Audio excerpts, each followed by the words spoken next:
യമഹയുടെ Aerox നിങ്ങൾ എപ്പോഴെങ്കിലും ride എടുത്തിട്ടുണ്ടോ? ശരിക്കും ഈ ഒരു സ്കൂട്ടറിന്റെ പ്രത്യേകത അറിയോ? നമുക്കിപ്പോൾ ബൈക്സ് ഓടിക്കാൻ താല്പര്യമുണ്ട്, എന്നാൽ ബൈക്സ് വേണ്ട, എന്നാൽ ബൈക്ക് ഓടിക്കുന്ന അതേ ഒരു ഫീലിൽ നമുക്കൊരു സ്കൂട്ടർ ഡ്രൈവ് ചെയ്യണം എന്നാഗ്രഹിക്കുന്നവർക്ക് വളരെ ആപ്റ്റ് ആയിട്ടുള്ള ഒരു മോഡലാണ് കേട്ടോ ഈ ഒരു എയറോക്സ് 155. പിന്നെ ഈ ഒരു വെഹിക്കിളിലെ റൈഡ് ക്വാളിറ്റി ഞാൻ ഇത്രയും നേരം ഡ്രൈവ് ചെയ്യായിരുന്നു. ശരിക്കും ഹാൻഡിൽ വേസ് നോക്കുവാണെങ്കിൽ ക്വാളിറ്റി ആയിട്ടുള്ളൊരു വൈഡ് ഹാൻഡിൽ ബാർ കാണാം. നമുക്ക് ഓടിച്ചൊക്കെ എടുക്കാൻ വേണ്ടി വളരെ ഫ്രണ്ട്ലി ആണ്. പിന്നെ എടുത്തു പറയേണ്ട 1-2 പോയിന്റ്സ് ഉണ്ട്. അതായത് ഇതിൽ വരുന്ന ഒരു എഞ്ചിൻ 155cc നമ്മുടെ R15 ഇല്ലേ, അതിൽ വരുന്ന സെയിം എഞ്ചിനാണ് ഈ ഒരു വാഹനത്തിൽ വരുന്നത്. ഇനി എയറോക്സിന്റെ കുറച്ച് ഫീച്ചേഴ്സ് ഒന്ന് ക്വിക്കായിട്ട് നോക്കാം.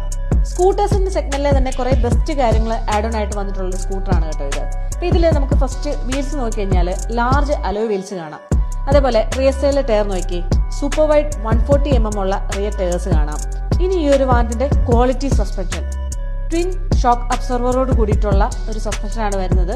അതായത് ലോങ് റൈഡിനും ഷോർട്ട് റൈഡിനും ഒക്കെ വളരെ കംഫർട്ടബിൾ ആയിട്ട് പില്ലിനും എല്ലാം തന്നെ സപ്പോർട്ട് ആകുന്ന വിധമുള്ള ഒരു ഗുഡ് സസ്പെൻഷൻ സെറ്റപ്പ് ആണ് ഇതിൽ കൊടുത്തിട്ടുള്ളത്. ഇനിയിപ്പോൾ യൂട്ടിലിറ്റി സ്പേസ് നോക്കിയാലും ധാരാളമായിട്ടുണ്ട്. ഇപ്പോൾ അണ്ടർ സീറ്റ് സ്റ്റോറേജ് നോക്കിയാൽ 24.5 ലിറ്ററോളം ഉള്ളൊരു സ്പേസ് വരുന്നുണ്ട്. റൈഡ് ചെയ്യുന്ന സമയത്ത് നമുക്ക് കുറച്ചുകൂടെ റൈഡേഴ്സിന് ഹെൽപ്ഫുൾ ആവുന്ന ട്രാക്ഷൻ കൺട്രോൾ ഉണ്ട്. അതേപോലെ തന്നെ VVA ടെക്നോളജി ഫുൾ RPMൽ തന്നെ എഞ്ചിൻ യാതൊരുവിധ വൈബ്രേഷനും കൂടാതെ സ്മൂത്ത് ആയിട്ട് പോകാൻ പറ്റുന്ന VVA ടെക്നോളജി ഈ ഒരു വാഹനത്തിലുണ്ട്.